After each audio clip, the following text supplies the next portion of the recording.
नमस्कार मंडळी, सावल्याची जणू सावली या मालिकेच्या आजच्या भागामध्ये स्वागत आहे. तर सुरू करूया आजचा भाग. इकडे ऐश्वर्याने जे ते सावलीला आज गंडवण्याचा पूर्ण प्लॅन केलेला असतो. ती सावलीला वेडं बनवून पेढा खायचा प्रयत्न करणार आहे आणि राजकुमारचं खरं रूप जे आहे त्याच तिलोत्तमाच्या समोर येणार आहे. तर सुरू करूया आजचा भाग. इकडे जो राजकुमार आहे तो अमृताला घेऊन योगासनं शिकवत असतो वेगवेगळ्या प्रकारची. तिची खूप काळजी घेत असतो. हे बघून तिलोत्तमाला खूप चांगलं वाटतं. ती म्हणते, अमृता खूपच सुंदर काम चालू आहे तुमचं दोघांचं. त्यावर अमृता म्हणते हो. त्यावर तिलोत्तमा म्हणते, हे बघ मी तुझ्यासाठी काय आणलंय. ती एक शिवलेली दुपटी जी असते ती अमृताच्या हातात देते आणि म्हणते, अमृता ही घे. तिलोत्तमा म्हणते, अमृता तुझ्यामुळे माझी खूप सारी स्वप्न आता पूर्ण होणार आहेत.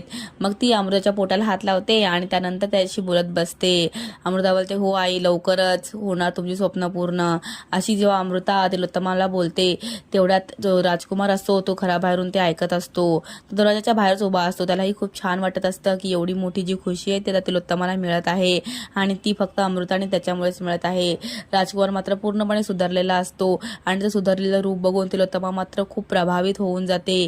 तिला खूप छान वाटतं. पण राजकुमार रंग बदलेल की नाही ह्याच्यावर अजून तिलोत्तमाचा काही विश्वास नसतो. पण ती मात्र तो मोमेंट जो आहे तो एन्जॉय करत असते. अमृता म्हणते, हे माझं बाळच खूपच नशीबवानच असेल, कारण त्यांना तुमच्यासारखे आजी आजोबा भेटतील. सगळ्यांना खूप आनंद होईल. त्यामुळे हे बाळ खूपच नशीबवान आहे, अशी अमृता त्यांना बोलत असते. इकडे ताराच्या ऑडिशनचा सीन सुरू होतो. तारा खूपच घाबरलेली, तिला कळतच नसतं काय करायचं. तिला समजून चुकलेलं असतं की तिचे बाबा तिच्या समोर आहेत असं म्हणून ती वाक्य बोलत असते, पण ते तोंडातून काहीच बाहेर येत नसतं. सोहम ताराला खूप कॉन्फिडन्स द्यायचा प्रयत्न करतो, पण तारा मात्र तो कॉन्फिडन्स मात्र काही प्रकारात घेतच नसते. आता बघूया काय होतंय ते.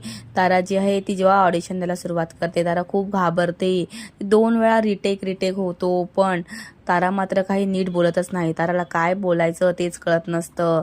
तारा पूर्ण अशी भंबावून गेलेली असते की कसं काय ती बापाच्या फिलिंग्स व्यक्त करणार, कारण तिने बापाची माया कधी बघितलेलीच नसते. कारण बाप लहानपणी सोडून गेलेला असतो. तिला ते सगळं आठवतं की तिला आई कशी शिक्षा करायची, गाणं चुकल्यावर किती मारायची किंवा काय काय बोलायची, हे सगळं ताराला खूप आठवत असतं. पण ताराच्या ज्या फिलिंग्स असतात ते तारा दाबून ठेवते आणि बोलायचा प्रयत्न करते. ऑडिशन सुरू होतं तरीसुद्धा ताराच्या तोंडातून सुरुवातीला वाक्य सही बाहेर पडतात. बरोबर वाक्याची तोंडातून बाहेर आलेली पाहून चांगलं वाटतं. नंतर मग तारा पुन्हा भंबावून जाते आणि तिला काहीच बोलता येत नाही. तारा रडायला येते. सोहम म्हणतो, तारा मला तुझ्याशी 2 मिनिटं बोलायचं आहे. सोहम जाऊन तुझ्याशी बोलतो, तारा कॉन्फिडंट हो आणि बोल. त्यानंतर तारा म्हणते, माझ्यात नाही होणार हे सगळं, मला खूप डिफिकल्ट जात आहे. त्यावर सोहम म्हणतो, नाही तारा तू प्रयत्न कर. त्यानंतर ते जे सर असतात, प्रोड्युसर सर म्हणजे ताराचा बाप, ते जाऊन ताराला म्हणतात की तारा मला तुझ्याशी बोलायचं आहे. सोहमला सांगतात, सोहम तू जरा बाहेर जाशील का, मी बरोबर हँडल करतो. त्यानंतर सोहम बाहेर जातो. तारा आणि ती जे प्रोड्युसर असतात ते बोलायला सुरुवात करतात, म्हणजे ताराचे वडील. ते म्हणतात, तारा तू माझ्या मुलीसारखी आहे ना, तू मलाच तुझं वडील समज आणि तू बोल. या संपूर्ण जगात जरी 1000 वेळा तुझा रिटेक घ्यायला लागला ना तरी मी तुझाच रिटेक घे, कारण तूच या रोलसाठी एकदम योग्य मुलगी आहेस, असे तिचे बाबा तिला सांगत असतात. पण तिला हे माहीत नसतं की तेच तिचे बाबा आहेत. आणि तारा जी आहे ती पूर्णपणे पुन्हा स्वतःला झोकून देते आणि पुन्हा कॉन्फिडन्सने उभी राहते आणि फायनल ताराचं जे ऑडिशन असतं ते कम्प्लीट होतं. ताराला ते ऑडिशन ह्यामुळे जमत नसतं कारण त्याच्यामध्ये बापाबद्दलचं बोलायचं असतं की बाप कसा असतो आणि आईच्या तुलनेत बाप कसा बेटर असतो हे त्याच्यामध्ये दडलेलं असतं. आणि त्या फिलिंग्स ऐकून तारा मात्र पूर्णपणे रडत रडत रडायला येते. आता ताराला ह्या गोष्टीनंतर ती याला ओव्हरटेक करून शेवटी ती ऑडिशन कंप्लीट करते आणि नंतर ताराने जे दिलेलं ऑडिशन असतं ते सगळ्यांना खूप आवडतं. सगळेजण खूप टाळ्या वगैरे वाजवतात आणि अशा प्रकारे ताराचं ऑडिशन सक्सेसफुल होतं. आणि मुलगी आणि बापाची फिल्म असते, प्रोड्युसरने तयार केली, त्या फिल्ममध्ये ताराला मात्र रोल मिळतो. हे फायनल होतं की तारा आता त्या फिल्ममध्ये काम करणार आहे. ते सोमची मानसुद्धा गर्वाने उंच होते. इकडे जगन्नाथच्या घरचा सीन सुरू होतो. जगन्नाथ सोफ्यावर बसलेला असतो. त्याची बायको जी आहे ती सुद्धा सोफ्यावर पालक निवडत बसलेली असते. तेवढ्यात ती म्हणते, मलाच पालक बनवायचं आहे. जगन्नाथ म्हणतो, हो आता ते पालकच आम्हाला खावं लागणार. त्यावर त्याची बायको म्हणते की माझ्या लेकीला आवडतो मग मी पालकच करणार. अशी दोघांची जुगलबंदी चाललेली असते. खूप मस्त संवाद चाललेला असतो. तेवढ्यात किरण तिथे येते. किरण म्हणते, माझ्यामुळेच सारंग सरांना खूप त्रास झालेला आहे. ती शिवानीचे गुंड त्रास देत आहेत, त्याच्यामुळे आता मी जॉब सोडायचा विचार करत आहे, अशी किरण जेव्हा त्या दोघांनाही बोलते. तेवढ्यात जगन्नाथ म्हणतो, का बरं सोडायचा तू जॉब, काही होत नाही या सगळ्यांनी. त्यावर किरण म्हणते की मी जेव्हा आधी शिवानीकडे कामाला होते ना, तेव्हाही असंच झालं. ते मला तिचे खूप गुंड माहीत आहेत. तिचे काही 4-2 गुंड नाही आहेत, भरपूर गुंड आहेत. तेव्हा जगन्नाथ म्हणतो ते गुंड तर आता आतमध्ये गेलेत ना जेलमध्ये. त्यावर किरण म्हणते की हा ते 4-2 गुंडच आतमध्ये गेलेत, बाकी तिथे गुंड पसार आहेत, ते फिरतायत, ते काही करू शकतात. म्हणून मी जॉब सोडायचा आता प्रयत्न करते, जेणेकरून सारंग आणि सावली मॅडमच्या जीवाला कोणताच धोका येता कामा नये. म्हणून जी आता किरण आहे ती जॉब सोडायचा प्रस्ताव सगळ्यांसमोर ठेवत असते. अलका आणि जगन्नाथ दोघेही किरणला जॉब सोडण्यापासून अडवत असतात. ते म्हणत असतात की किरण तू जॉब नको सोडू, तू जॉब कर, तुझी ती अस्तित्व आहे ते तू कंटिन्यू कर, कारण तुझा जॉब सोडलास तर तुला खूप प्रॉब्लेम होईल पुढे जाऊन. आणि ह्यामध्ये हे सर्व घाबरून राहण्यासारखं काहीच नाही आहे. सारंग आहेच, सावलीसुद्धा आहेच, त्यामुळे तू जॉब सोडायचा विचार सोडून दे, असं ते दोघंही किरणला समजवत असतात. पण किरण मात्र समजून घेत नसते, कारण किरणला भीती वाटत असते की जर तिच्यामुळे सारंग आणि सावलीला काही त्रास झाला तर. त्यामुळे ती जॉब सोडायचा निर्णय मात्र मनाशी पक्का करते. आता बघूया किरण जॉब सोडते की नाही. तेवढ्यात किरणला अडवत असताना अलकाही म्हणते की नको करूस तू असं काही, जॉब करणं तुला गरजेचं आहे. किरणने म्हटलं आता फायनल डिसिजन घेतलेला असतो. किरण आता काय करते आता तेच बघण्यासारखं आहे. जॉब सोडणार आहे की नाही सोडणार आहे हे तर पुढच्या भागात लवकरच समजेल. जगन्नाथ म्हणतो किरण तू राजीनामा देणार, त्याने काय होणार आहे. किरण म्हणते मी राजीनामा दिला तर सारंग सर आणि सावली मॅडमवरचं संकट तरी टळेल, कारण मला माहिती आहे शिवानी किती डेंजरस बाई आहे. ती काहीही करू शकते, तिच्याकडे खूप गुंड कामाला आहेत. त्यामुळे मीच राजीनामा देणार हे मात्र आता नक्की आहे. त्यामुळे सारंग सर आणि सावली मॅडमच्या जीवाचा धोका टळेल.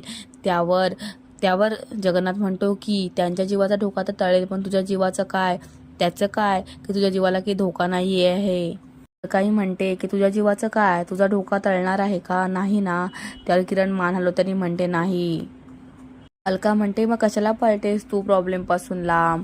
त्यावर किरण म्हणते मी पळत नाहीये हो, मी तुमच्यापासून धावणार पण नाही कुठे, पण सगळ्यांची खूप केअर वाटते मला, तुम्हाला कोणाला काय झालेलं मला बघवणार नाही, असं बोलते ती. आणि ती जगन्नाथ आणि अलकाचा हात हातात घेते आणि म्हणते बाबा तुम्हाला काही झालेलं मला कधीच आवडणार नाही, आणि माझ्यामुळे सारंग सर आणि सावली मॅडमलाही काय झालं तर मला कधीच ते आवडणार नाही.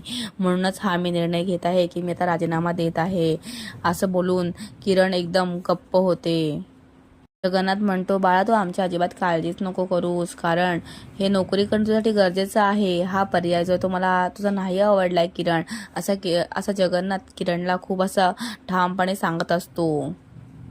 किरण म्हणते आता माझा निर्णय फायनल झालेला आहे, आता मला समजते की काय करायचं आहे ते, मी नोकरी सोडणारच आहे आता, अशी किरण बोलते. आणि अलका आणि जगन्नाथच्या दोघांच्याही पायाला स्पर्श करते आणि पाया पडते. अलका म्हणते जगन्नाथला मी तुम्हाला म्हणाले होते ना की आपल्या नशिबात नुसतं दुःखच आहे, आपल्या नशिबात कोणत्याच प्रकारचं सुख येणार नाही. मी मला म्हटले होते ना की किरण आपल्याला सोडून इथेच जाणार म्हणून, बघा ती चालली आहे, अशी अलका जगन्नाथला म्हणते. जगन्नाथ म्हणतो नाही तू चुकीचं बोलतेस अलका, असं नाही आहे, ती नाही जाणार आपल्याला सोडून, हे मी तुला ठामपणे सांगतो.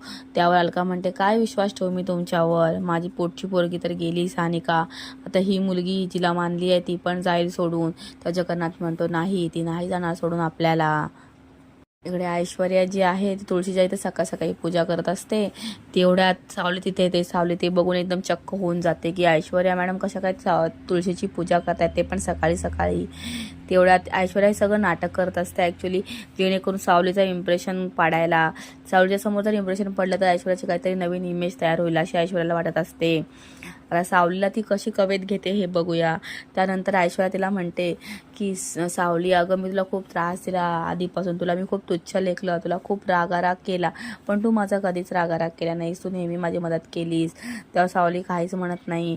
त्यावर ऐश्वर्या म्हणते मला फक्त तू एक चान्स दे, मी प्रूव्ह करून दाखवेन. त्यावर सावली म्हणते तुम्हाला मी कसा चान्स देऊ, जर मी तुम्हाला चान्स दिला तर मी चुकीची ठरेन, कारण तुम्ही प्रत्येक गोष्टी स्वतःचा विचार करत असता, तुम्ही नेहमी चुका करत असता. त्यावर सावली म्हणते की मी तुमच्यावर कशा प्रकारे विश्वास ठेवू. तर ऐश्वर्या तिला म्हणते की सावली मला एक चान्स फक्त देऊन बघ, एक कुठेतरी काम देऊन बघ, मी करून दाखवेन तुला योग्य. त्यावर सावली म्हणते, मी तुम्हाला दिलं असतं काम, पण तुम्ही तुमची योग्यता आधी सिद्ध करून दाखवा. त्यावरनं पुन्हा ऐश्वर्या म्हणते तिला, की तू फक्त मला काम दे, त्यानंतरच मी माझी योग्यता सिद्ध करू शकेन ना. काल मी सारंगकडे सुद्धा काम मागायला गेले होते आणि त्याने पण चक्क नकार दिला. त्यांनी सांगितलं की तुम्ही बाहेरच्या कंपनीत जॉब करा वहिनी म्हणून. तर मी तर बाहेरच्या कंपनीत कसे बरं जॉब करणार. माझं तुम्ही इथेच काहीतरी करून मला काम दे, जेणेकरून माझा दिवसही निघून जाईल. माझं डोकं एकदम खाली झालं, एकदम खाली डोकं राक्षसाचं डोकं असतं असं मला वाटतंय. दिवसभर नको नको ते विचारांनी मला खूप त्रास होतो. सावली मला प्लीज काम दे, अशी ऐश्वर्या बोलत असते. सावली म्हणते, मला नाही जमणार ते, कारण तुमच्यावर कोणाचा विश्वासही नाही आहे आणि तुम्ही बदललाय हे फक्त तोंडाने सांगताय, पण ॲक्च्युली तुम्ही बदललेला नाही आहात. तुमच्या वागणुकीतून ती गोष्ट दिसत नाही आहे.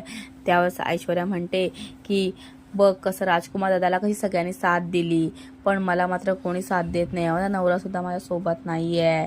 त्यावर सावली म्हणते की राजकुमार दादांचा राहू द्या, कारण त्यांनी स्वतःला प्रूव्ह केलेला आहे. ऐश्वर्या मॅडम, तुम्ही स्वतःला प्रूव्ह नाही केलेला. तुम्ही फक्त सांगताय मी बदललेली आहे. हे तोंडाने सांगून काही होणार नाही. तुम्ही स्वतःला प्रूव्ह केलं पाहिजेत. त्यासाठी तुमचा बदल जो तो वागणुकीतून दिसलाच पाहिजे. तेव्हाच तुम्हाला मी मान्य करेन की तुम्ही बदललेले आहात. सावली तिथून जात असते. ऐश्वर्या तिला थांबवत म्हणते, सावली थांब, मला तुझ्याशी बोलायचं आहे. सावली थांबते. ऐश्वर्या म्हणते, मला काहीतरी काम दे सावली, तुझ्याकडे मागते, मला काहीतरी काम दे. सावली म्हणते, ऐश्वर्या मॅडम माझा तुमच्यावर विश्वास नाही, तो तुम्हाला विश्वास आधी जिंकावा लागेल. तुम्ही एक काम करा, तुम्ही सगळ्यांची काळजी करा, तुम्ही सगळ्यांशी चांगलं वागा, तुम्ही स्वतःच्या आधी दुसऱ्यांचा विचार करायला शिका, तेव्हाच मी मान्य करेन की तुम्ही आता बदललेले आहात म्हणून. ऐश्वर्या म्हणते, अरे देवा हे काय. माझ्या मनातल्या मनात विचार करते की आता मला सगळ्यांच्या पाठीपाठी करावं लागणार, सगळ्यांचं वेटर बनवावं लागणार. पण ठीक आहे ऐश्वर्या, ही गोष्ट लॉंग लास्टिंगसाठी आपल्याला चांगली आहे असं बोलून ऐश्वर्या मनातल्या मनात विचार करते की ठीक आहे, मी करेल ही गोष्ट. ऐश्वर्याची कपट बुद्धी मात्र तशीच चालू असते. ऐश्वर्याच्या मनात कपटी विचार चालू असतात कंटिन्युअसली, आणि म्हणून ती या गोष्टीला हा बोलते. आणि त्यानंतर सावली तिथून निघून जाते. ऐश्वर्या विचार करते, या मुलीला मूर्ख बनवणं म्हणजे माझ्या डाव्या हाताचा खेळ आहे. सावली म्हणते, हीच परीक्षा असेल मॅडम तुमची की तुम्ही स्वतःला प्रूव्ह कराल. ऐश्वर्या म्हणते, ही काय माझी परीक्षा घेणार. पण आता ऐश्वर्या मनातून तशी बोलत असते तरी पण ती रेडी झालेली असते की काहीतरी करून जेणेकरून माझा विश्वास पुन्हा बसेल. म्हणून ऐश्वर्या बोलते, ठीक आहे, मी परीक्षा द्यायला सुद्धा रेडी आहे. तर असा हा आजचा भाग होता. लाईक करा, शेअर करा, सबस्क्राईब करा आणि कमेंट करा. थँक्यू.